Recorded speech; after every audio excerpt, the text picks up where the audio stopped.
of our participants as muted. Or if you have a question, it'd be best to actually put that in the chat.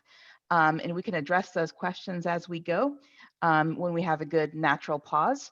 Or we can also address some of those questions at the very end for Q&A. We have a good amount of information, and we'd like to get through some of the materials that Katy has prepared for us today. If you are joining by phone, you can also mute your line with your cell phone or dialing #67, I believe, on your regular phone. Anything else? I think that's about it for right now.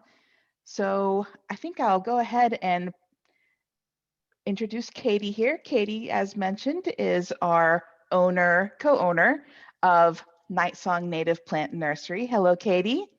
Hope you're well today. Thank you for joining us. Thank you for having me. So Katy has a lot of experience with native plants, especially Southern and Georgia type plants, and she has a lot in her nursery, which I believe is in near Canton, I believe. Yes.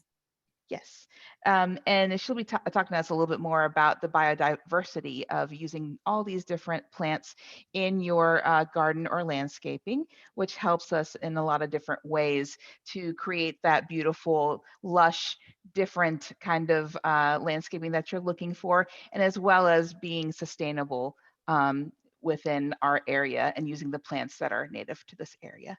So you could go ahead and present your slides. All And right. get started. And you can tell us a little bit about yourself. All right. You cannot share screen. Okay. It says I cannot share while other participants sharing. So I can stop sharing right now. Go ahead. Yeah, and then I will share and head over to my screen. What do you do? Okay. Let's see if that worked. Yep, we see it. Okay, see it? Good. We're almost there. There we go. All right. Hello, everybody. My name is Katy Ross, and I'm the owner of Night Song Native Nursery. My husband, I suppose, is also the co-owner, but he does all the taxes and the unfun stuff. I get to do all the fun stuff. If y'all haven't been up to the nursery, we're located in Hickory Flat, not too far from Roswell, just up 140, about 20-25 minutes without traffic. And we're open Monday through Friday by appointment. Saturdays we're open 10 to 3 through the end of June. And then back in September, October, we'll be open again on Saturdays.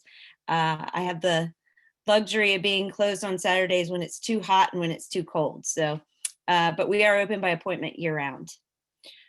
So let's get started. If y'all have any questions, I'm sure you'll probably come up with lots of good questions. Feel free to, I guess, it's really difficult for me, like doing these this way, because I always like to look at the people I'm talking to, and then I can see like, oh, you have a question, you look confused.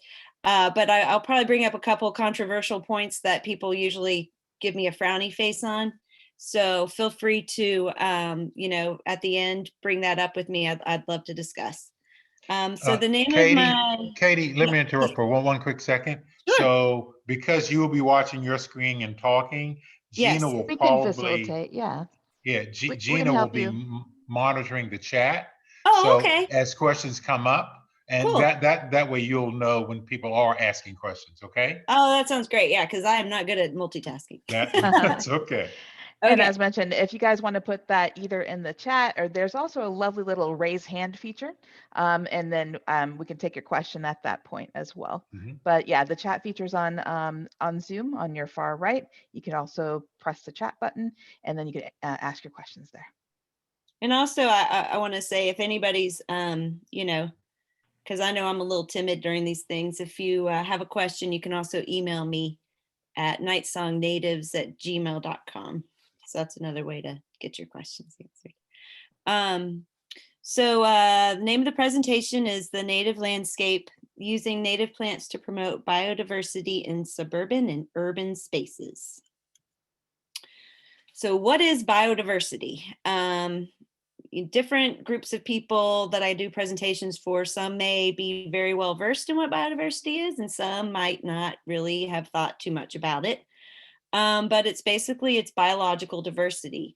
It's the variety or variability of life on Earth or within a particular system. So when we're talking about biodiversity, we could be talking about the different bacteria that's living on your skin, or we could be talking about the biodiversity of life in your yard or within a state or within a county. And the system has evolved and interacted. These systems have interacted for millions of years, and they're made up of different genes, different species, communities, and entire ecosystems. So why natives? Native plants have co-evolved with native insect species right here on this continent for thousands, if not millions of years. Through this long process of coevolution, herbivorous insects, which are caterpillars, grasshoppers, beetles, and other insects that eat plants, are able to recognize and feed on native plants. 90% of herbivorous insects are specialists. So you have generalists and you have specialists. A generalist doesn't care, it'll eat whatever, or it can eat several different different species of plants. But a specialist requires a specific genus of a plant to feed on. The poster child for this is the monarch butterfly. Many of you probably are familiar with the decline in populations of monarchs that have been occurring for many years, probably like 20, 30 years. But monarchs require milkweed. So anything in the Asclepias genus, they're able to feed on. Energy flow through an ecosystem with native plants. So plants have it's something we don't often think about, but plants have the unique ability to convert sunlight into energy. And native insects feed on the plants and then transfer that energy from the sun up the food chain. So when you take a look at this picture, y'all probably seen something like this when you're in elementary school. But starting out with the sun, it's creating energy. And then that energy is taken in by the plant, which is your producer. And then on up your food chain or your food web, depending on what you're looking at, you'll have consumers that will continue eating either each other or the thing in front of it.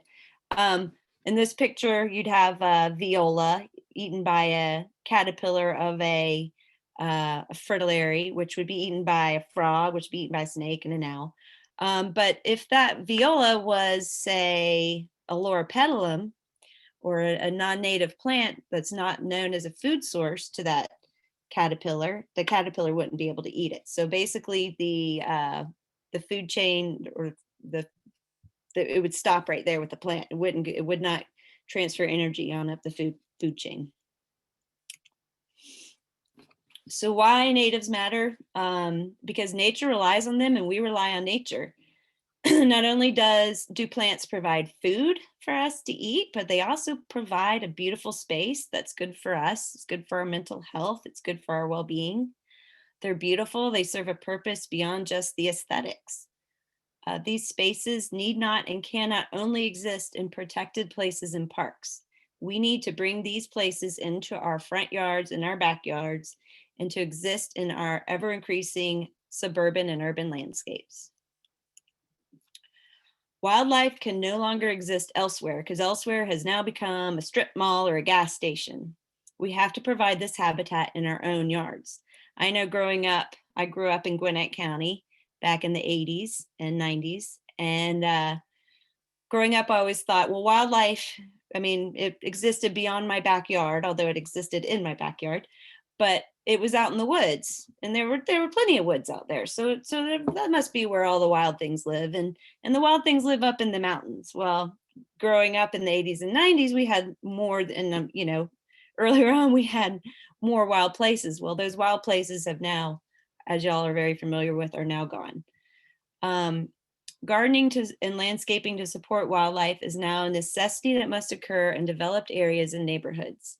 Replacing non-native trees and plants in the landscape with native species must happen if we are to avoid localized extinctions of insects and birds. Habitat loss has occurred due to growth and development, but also from the introduction of non-native invasive plants and insects. Natives are for the birds. Songbirds need protein from caterpillars and insects, not from seeds and berries to fledge their young. So we all love to put out our bird feeders. I know I like to put out a bird feeder in the winter and watch and see who comes to it. But in order for a nest of baby birds to actually fledge and grow up and fly away, they need protein, and that protein has to come from juicy, yummy insects like caterpillars and worms. And as you can see in that, I love that picture there with the big mouthful of squishy worms. But Lepidoptera, which are moths, butterflies, and skippers that have evolved on this continent, need the native plants they evolved with to host their caterpillars. So if we don't have native plants hosting the caterpillars, we will not have or hosting the caterpillars, the moths, and butterflies, we will not have birds. There's a couple questions, Katie. We were wondering Sure. a couple things. So if we wanted to encourage having things like birds and other, critters and lovely things in our yard, what about seeds? Do you advocate using seeds in your bird feeders, or is there something that they'd like in this area? Yeah, I think seeds are fine, as long as they're good quality. Okay. Going to like Wild Birds Unlimited or something and getting a good quality seed. I think that's fine, especially, with the pressure that's on birds nowadays Mhm. to subsidize. But as I said, that won't cut it for the baby birds. The baby Right. birds will need the seed. Yeah. And then we have another question too. You were talking a little bit about milkweeds. So one person asks, I was successful in getting milkweed seeds to germinate, and the seedlings are about 2 inches high right now. How tall should they get before I transplant into a garden? Well, you'll want to be sure they fill out the container at the roots, fill out the container. It really depends on the species of the plant. But make sure it's well rooted before transplanting it. Great. So it's not a certain timing. It's more of a how big they are Strength of before the you root transplant. system probably would Okay. be better. Yeah. Great. Or just be All really right. careful when you plant it. It's hard to say without seeing the plant, but Mhm. um, Thank you. so this is a list and it's kind of outdated, but these are top 10 trees and shrubs from Doug Tallamy. If y'all haven't read his books, definitely pick them up. I usually have it with me when I do a presentation, but I don't have it right now. But Doug Tallamy wrote Bringing Nature Home, and Nature's Best Hope is his newest book, or one of his newer books. And this was his list of top 10 trees and shrubs.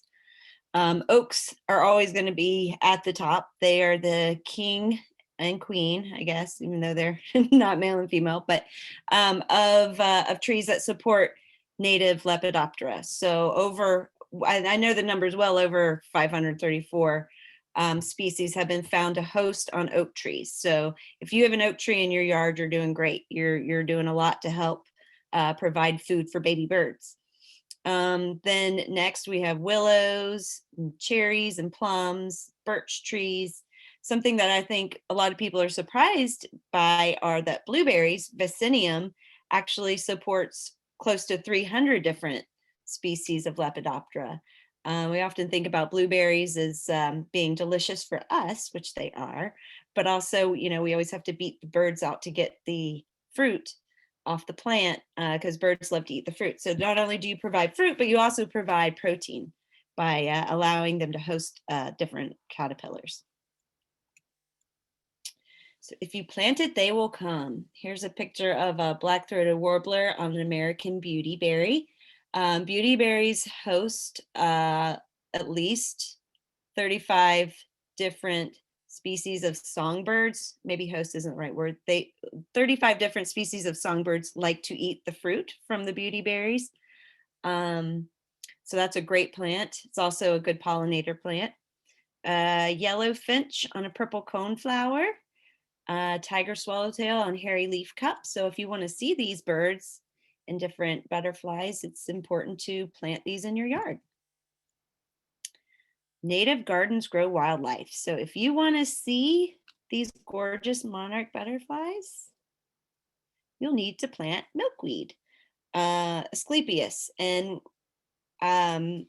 the overwhelming evidence is that the milkweed does need to be native. The non-native Asclepias curassavica, it's I don't remember the common name, but it's the big tall annual orange and red milkweed.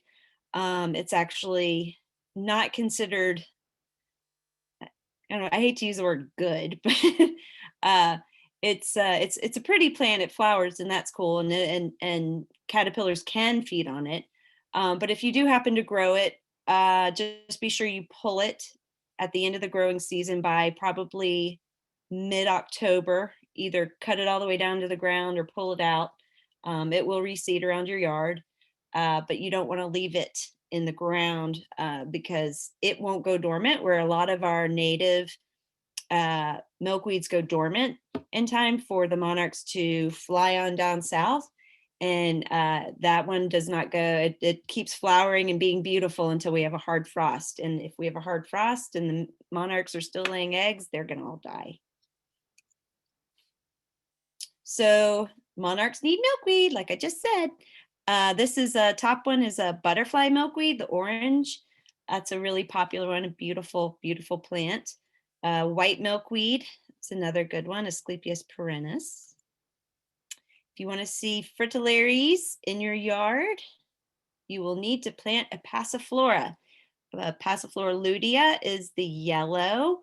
That's a little shade passiflora, has a little yellow flower. It's really cute.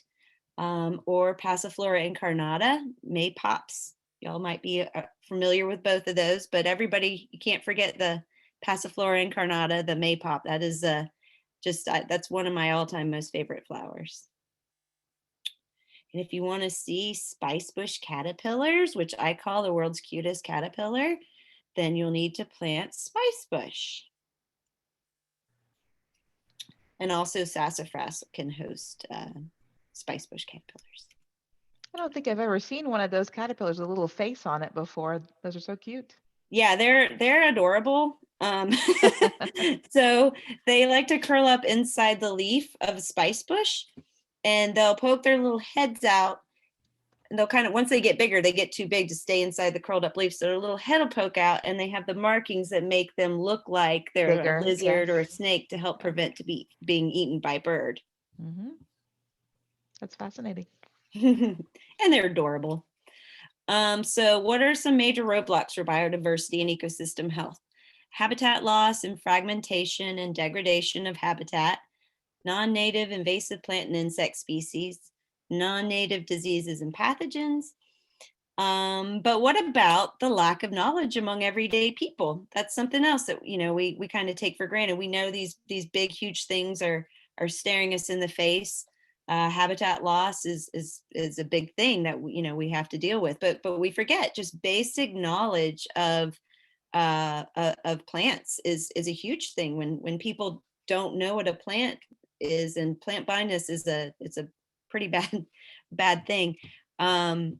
If you can't look into if people look into the woods and all they see is green, they're not seeing individual trees. That's what we call plant blindness.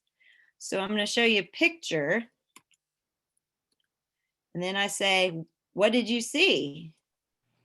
And I think most people would say, well, I saw an elephant or I saw a lion. But did you also see these plants? Typically, the big charismatic animals are the ones that get all of the attention, where, as we said before, plants are the basis of all life, converting energy from the sun. Without plants, these animals wouldn't be here. So plants often get overlooked. I did Habitat. notice, Katie, I'm sorry, I did Good. see that you had things like fungus and other things that could ruin a garden. Do you have any tips for how to keep your garden fungus free? Well, uh, it depends. I mean, fungus is a huge thing. So fungus can be mushrooms and mycorrhizae that grow in the ground. They're crucial and critical to life. Or you could be talking about like like something that's growing on a leaf. And that's yeah, I mean, there's different ways of treating plants for pathogenic fungi that could be killing a plant. Great. Um, And some of these so beneficial plants, we had a question. We were wondering if do you sell any of these plants at your nursery? Some of the ones that bring about the different butterflies and birds. yes, we sell all of them. Great. Yeah. So habitat loss and fragmentation. So here we're going to talk about the bummer for a little bit, but we'll get back into the good stuff. I think it's important we, do discuss what's going on in the world. I always have to remind people that, these things are happening. Habitat loss and fragmentation. This is a picture down near the airport. Habitat loss from invasive plant species through accidental introduction or things that were once planted for ornamental, livestock, or land use purposes. A lot of these things have become invasive. Privet, kudzu, bamboo, English ivy, mimosas, Bradford pears, and Japanese honeysuckles are all well-known invaders. We all know those. But did you also know that Mahonias, Miscanthus, Nandina, butterfly bush, which is something I said that might be controversial for people, barberries, burning bush, crepe myrtle, Rosa Sharon, Elaeagnus, Japanese spirea, Vinca major and minor, daylilies, lantana, and liriope are all listed on the invasives.org website as potential invasive species that are not native. And here we have a picture in the corner of taken by a friend of mine of a beautiful butterfly bush. And here's some more. So these butterfly bushes were brought over to the UK. They're not native, they're native to Asia. And this is a great example of what happens when a plant becomes an invasive species. So it's able to reseed and grow in places like in buildings that it's taking over, reseeding, and it's that's obviously a really big problem when you have these invasive species. Native plants can't grow in these places. Clearly, you wouldn't want to have native plants growing right there, but it's just an example of just how invasive they are. So all these plants I just listed can all be found at your local garden center. So this is another one that people are sometimes, although I think people really know now, but a little surprised by, the calorie pears. They were once sold. I've sold probably hundreds of them in my career before owning a native plant nursery. The Bradford pears, calorie pears, were once sold as sterile, non-native, or I'm sorry, non-invasive, sterile pears that wouldn't fruit. They would just sit there. They were a great tree to grow really fast, kind of had a lollipop shape, good shade, nice fall color, white flowers in the spring, grows super fast. Problem is they also broke. So they introduced a new variety of pear that wouldn't grow quite as quickly, and the wood wouldn't break. So when they introduced that new pear, it was able to cross with the Bradford pear. And suddenly the Bradford pear started putting out fruit. And I remember my father had planted some in his yard. And I remember going to visit him and seeing these tiny little pears growing on his Bradford pear. And I said, "Dad, what kind of pear is this?" He said, "Well, that's a Bradford pear." And I said, "That's impossible. They're not supposed to produce fruit." Well, they do. So they were no longer sterile. Here's a picture. I believe this is probably, oh gosh, it could be anywhere, but going up 85 highway or Interstate 85. In the springtime, you'll see this where you see just white trees as far as you can see. And those are all Bradford pears. And they're spread by the birds now eating the fruit.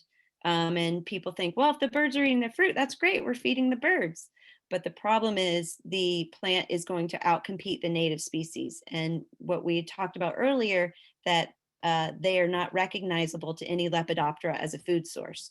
So no butterfly, moth, or skipper is able to host on the plant to produce caterpillars, which is what will feed baby birds. So diseases and pests that have been introduced by the nursery industry, there's a lot of them. Chestnut blight, most people are familiar with that. That was introduced by Japanese nursery stock. The hemlock woolly adelgid, that's one that if you hike in North Georgia, you've probably seen the dead hemlocks. That was a result of the, I think it was a Japanese hemlock being introduced from Asia. And when they brought it, it had the woolly adelgid on them. Citrus greening disease is another one that you hear a little bit about, but it's also had a really large impact on the citrus industry in Florida and California.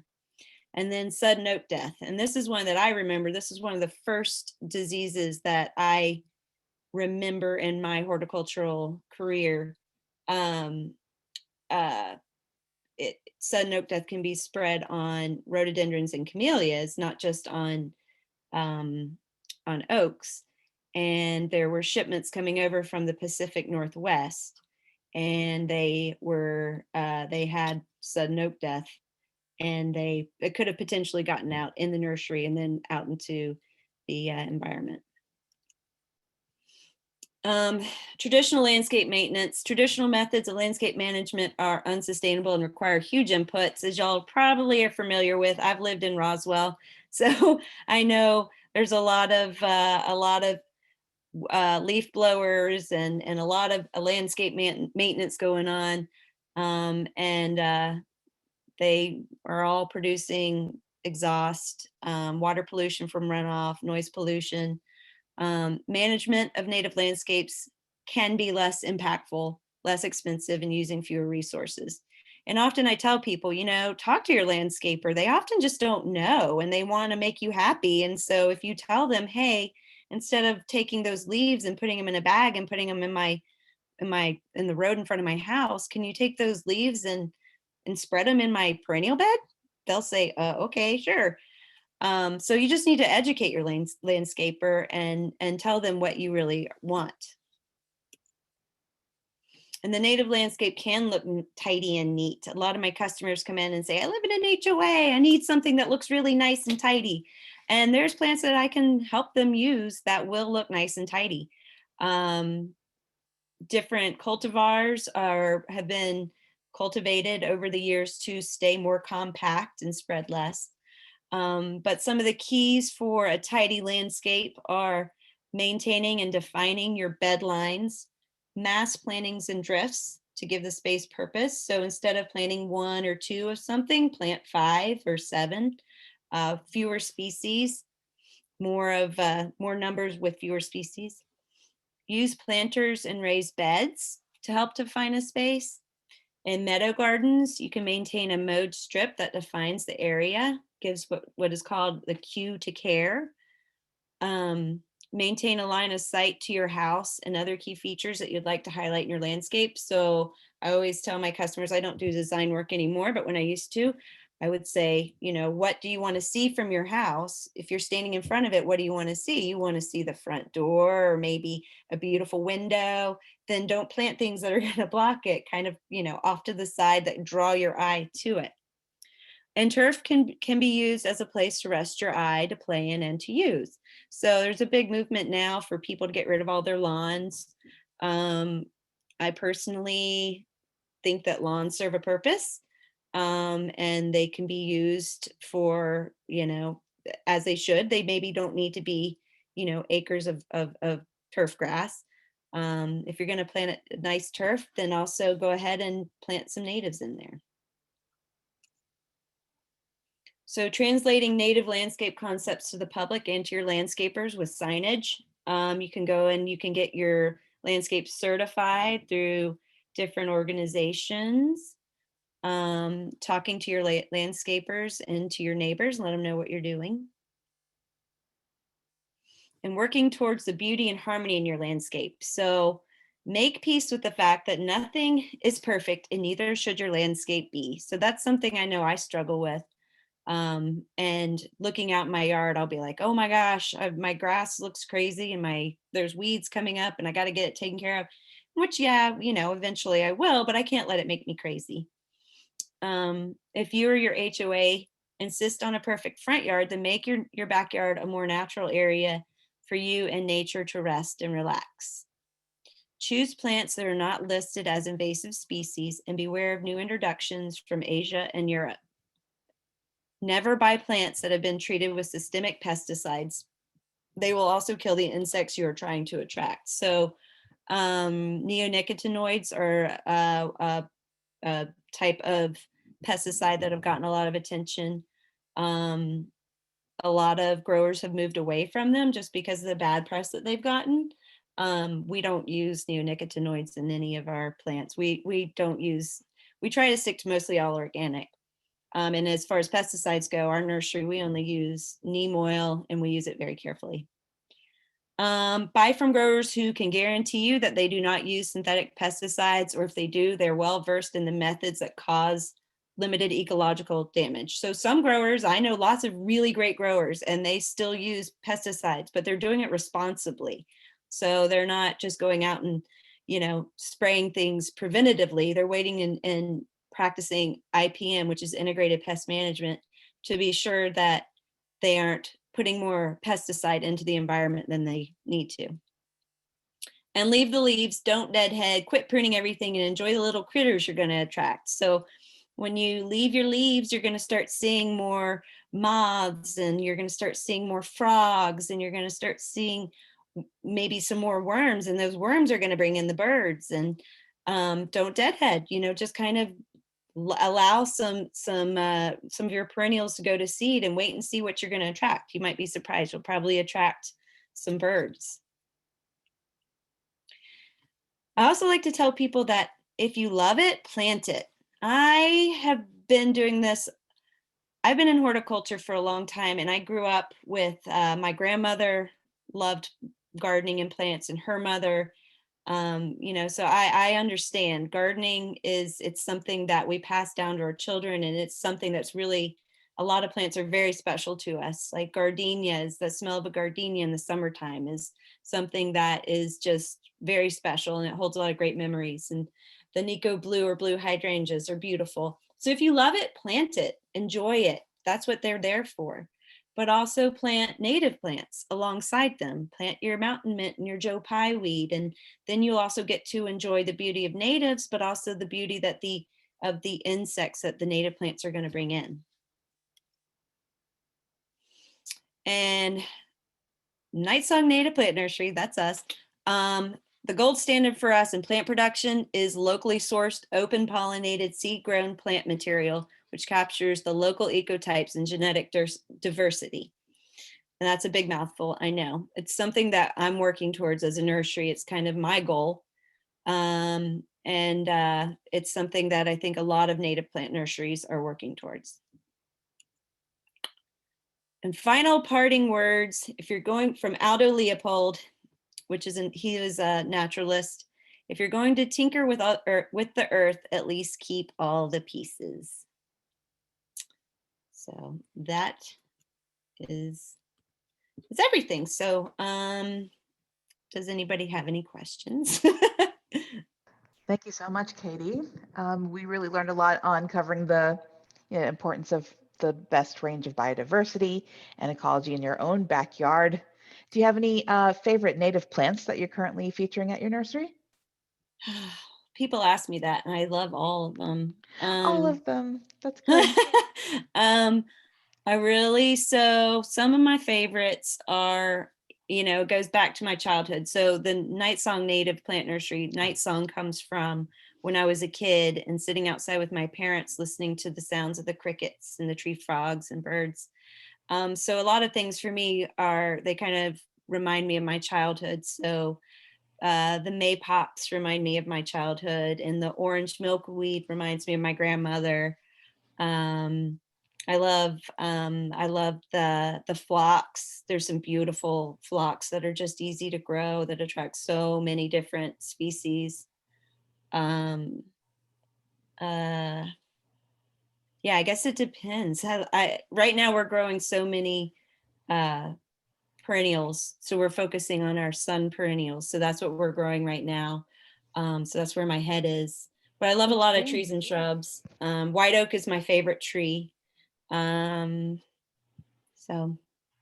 We were actually wondering if you had a list of the native plants that you might have mentioned in your presentation today, or any others that you really like in Georgia that might be available for our gardeners on the call. I have the list. Our availability is on my website under the availability tab. I try to keep it updated. So Okay. that's my list of, because I said I love them all. But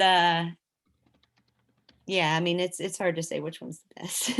Great. We do Katy. have a couple more questions. I Mike, have was that you? Oh, Gus, go ahead. Katie, a quandary I have is my neighbors, leave a lot of things in there at the curb that could be utilized or composted, but I've been very hesitant because they use a lot of chemicals. Grass clippings that have been exposed to chemicals, is that going to be passed on? It kind of depends on what they use. And I know if you compost grass clippings really, really well, it can break down over time. It just depends on the product and the half-life on them. But I mean, I would say if you have a big enough compost pile and you can compost it for at least like a year or two, that you should be okay. I would be careful taking anything that looks like it might have been sprayed with an herbicide like Roundup or something, obviously. But as far as like the fertilizers or fungicides that might be, or pesticides, I guess, that might be in grasses and grass clippings, I believe if you're doing hot compost, it would break down. I'm not 100%, but I think so. Katie, we had a question. We had someone who was not familiar with the term open pollination.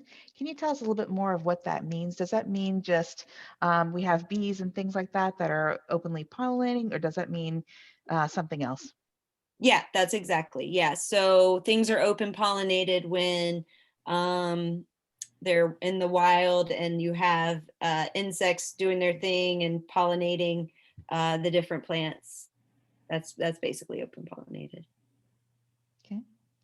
Are nurseries or any kind of plant stores obligated to label a plant as organic, or if it's got organic fertilizers? Are they obligated to list it as a Do you know, organic? or do you know if it usually is labeled as such so we would know what to buy? I mean, I would just say go to native plant growers, because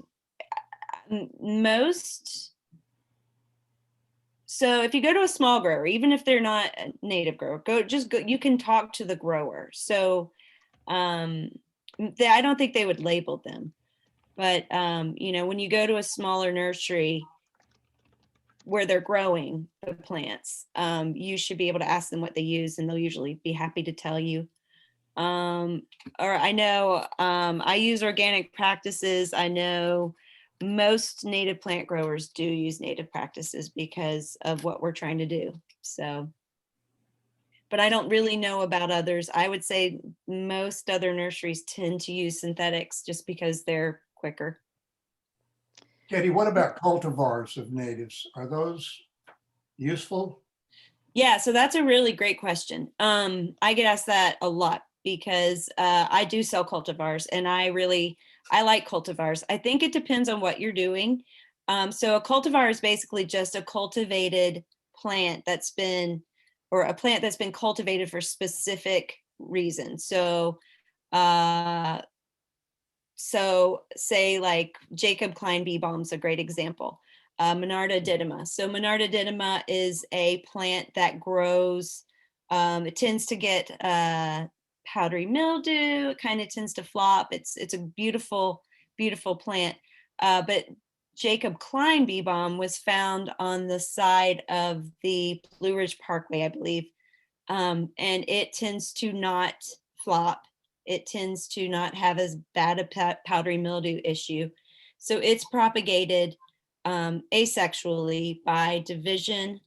And it's a cultivar. And that's the only one I sell. I don't sell the straight species Monarda didyma because I'd rather sell this plant that has been, that's a proven plant that I know will do well in people's gardens.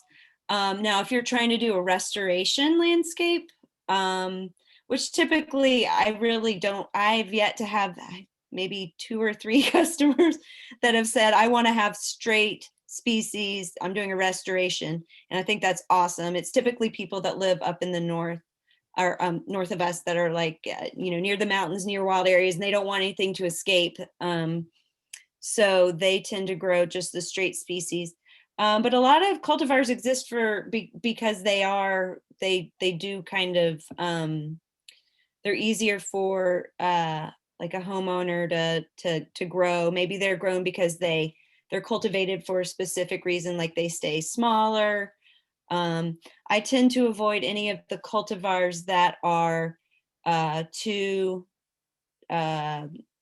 different, that differ too much from the straight species. So echinacea is a really good example of some of the plants that there's some really crazy looking echinacea out there. And maybe they're good for some reasons, but they're not really used for insects. Like they're not good nectar plants. So we stick with either the straight species of echinacea or different echinaceas, or we'll use a few cultivars that maybe they're grown because the flower's bigger or they have more nectar or something like that. So that's why I would grow those. But I have found that a lot of cultivars are just as good at attracting a lot of species of pollinators. Thank you, Katie. We had a couple more questions that people would like to get answered if you have a chance. They were wondering if you have any native shade trees or vines that you'd like to recommend. Native. So right now our trees are kind of slim because of the season. I mean, we have some. If you look on our availability, I have a trees and shrub list. And then vines, they're mostly still growing. But we carry trees, shrubs, and vines. Great. Are there any types or the names that you could provide? So let me see. So coral honeysuckle, climbing asters, pipevine, which I'm out of right now, but we'll have more. Passiflora, which I'm out of right now, but we'll have more. Those need a little bit more time. Carolina jessamine. I'm always so bad at listing off what I have in the nursery. Oh, no, that's a great start. Also, we were wondering if time-released fertilizers are something that you recommend, or are they something bad for the environment and the soil, or for any of the different ecology It that you were depends talking on the about? application. So slow release fertilizers are great for containers. And they're great that way. Not so great for plants that are going into the ground. But it also depends on, everything in moderation. If you do it in moderation, it's fine. A lot of them are covered in a little, they're little plastic balls. So, that's something you got to keep in mind. But for as far as the plant growth, yeah, they're good. But sorry, I got distracted. We grow using organics, so our plants are going to be the soil in our plant, which I could talk about this for like an hour, so I'll try to keep it brief. So when you take one of my plants and you put it into the ground, it's been grown organically. So it's the soil in the container is filled with microbes and other organic material. And when you put that into the ground, it's gonna start growing, and it's gonna be able to feed itself indefinitely. When you have a plant that has been grown in a synthetic environment with synthetic fertilizers, it basically sometimes will rely on that fertilizer. And when you put it into the ground, it doesn't have any soil microbes if it's been fed a ton of fertilizer. And it won't really take off and grow as well. It'll take longer to get established. That makes So- sense. We had another question related to something that we have a lot in Georgia, azaleas. How do native azaleas spread naturally in the wild? By seed. Some are will kind of colonize. Is there a way to kind of do that yourself with your own garden? Spread it around a little bit more? Yeah, you could collect the seed and grow it. I would say to Google it. Tell people. All right, that's fair. I think that's the remainder of the questions that we had. So thank you so much, Katy. And if you have, I think you had a slide, I'm not sure if you have the slide or you had a list of resources as well that you can share with us. There you go. Yeah. And we will be sending out this presentation at the end of tonight. We'll either send it either tonight or first thing tomorrow, and you'll all have a copy of this presentation. Now, we do have some other great events coming up where I wanted to talk a little bit about the Solar Powered Southern Charm event. That will be on June 10th at 6 p.m. So be sure to sign up on Eventbrite for that one. We're going to be talking about the solar roof, the integrated solar roof that we are almost in the, finished with lately. So the last step that we have right now is putting on the Sonnen batteries. We've already put in the solar panels, and then after the batteries are put in, we will be cooking with fire. We'll actually have the power generating on the solar roof for Mimosa Hall and Gardens. So that's going to be an exciting event, so please join us for that. We also have a couple more announcements and a little bit more information about Mimosa Hall and Gardens itself. And I'd like to right now hand this over to Mike Harris, who is our president of Mimosa Hall and Gardens, to talk a little bit about the organization itself and other activities. Why, thank you, Gina. And thank you, Katy, for your presentation. Very, very helpful. I am a gardener, and I take a lot of pride in my garden, and I want to do as much native as I can.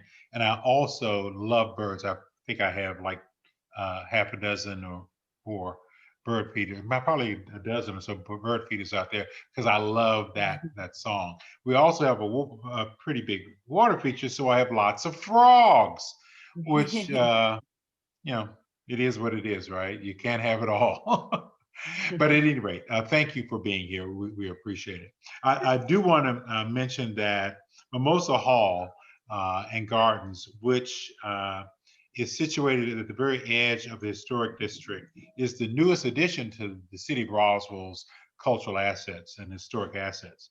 And unlike the other house museums in the collection, they've been called the Trilogy, Bullock Hall, Barrington Hall, and Smith Plantation. Mimosa Hall is going to be a bit different. The fact that we have a solar roof on it sort of speaks to that.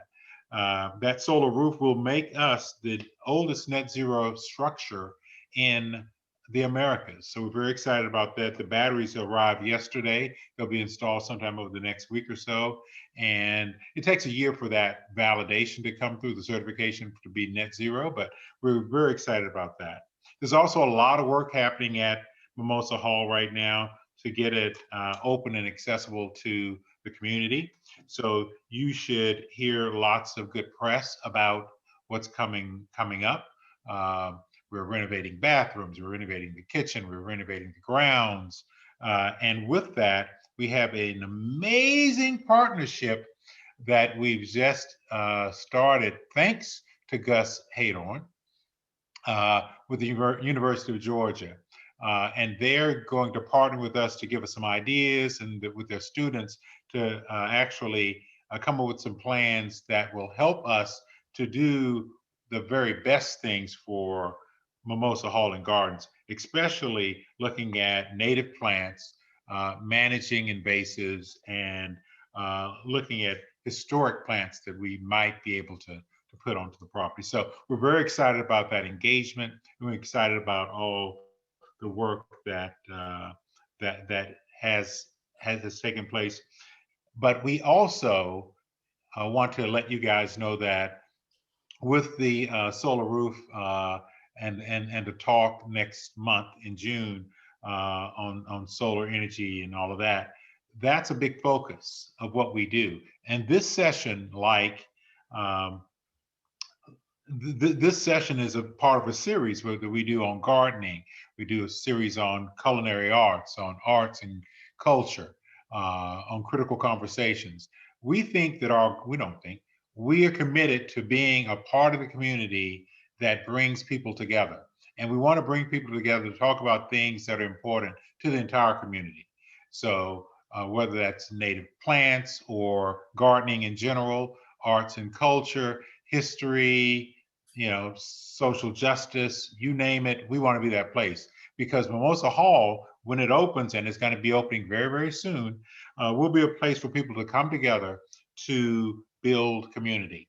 So we welcome you all to come back to the sessions as you see them pop up on Facebook and on our website. Join us if you're not a member, and so you can get our newsletter and be aware of what we're doing and where we're headed. But we're here to serve our community, to make our community the beloved community. So thank you for being here. We are a nonprofit, a 501c3, which means if you want to donate money to any of these activities that we have planned, please do. And we'd love to be able to patronize Katy and Night Song, because it's important to support those enterprises in our community. And we appreciate what you've done here today. And we know that you're trying your very best with you and your company to preserve our community, our world. So thank you for what you do. And with that, I'm complete. Thank you. Mike, and thank you so much, Katy, for your time and all these wonderful details.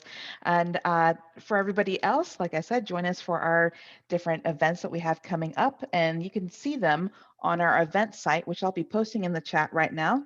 You can go to our events page and look at the different events that are coming up. Do you need me to stop sharing? Can you? Do you need me to stop sharing so you can? That would be good. Yeah. Okay. I'm sorry. I was sitting here like, I don't know what to do. Okay. It's okay. No problem. I will go ahead and share my screen then. Thank you. So this is our next event. If everybody can see my screen, it's called Solar Powered Southern Charm. And we'll be talking about how we got that wonderful integrated solar powered roof on, with all the different details. We have our different partners in crime, like Georgia Pacific, Sonnen, Cadmus Construction, Neo Sole. We've got a lot of folks that will be joining that call that day and talking a little bit more about all the parts and pieces and all the effort that went into that project. And then we'll have other things in the works as we have summer coming in and other events. And then, let's see. If you want to know a little bit more about our organization, you can visit our site at friendsofmimosa.org. I also put it in the chat right now. You could also sign up for our newsletter to keep up with our events and happenings. Any other further questions for either Katy or the rest of our team?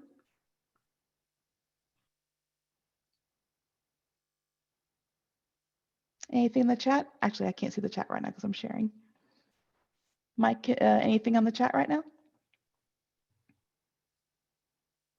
Looks like there might be a question.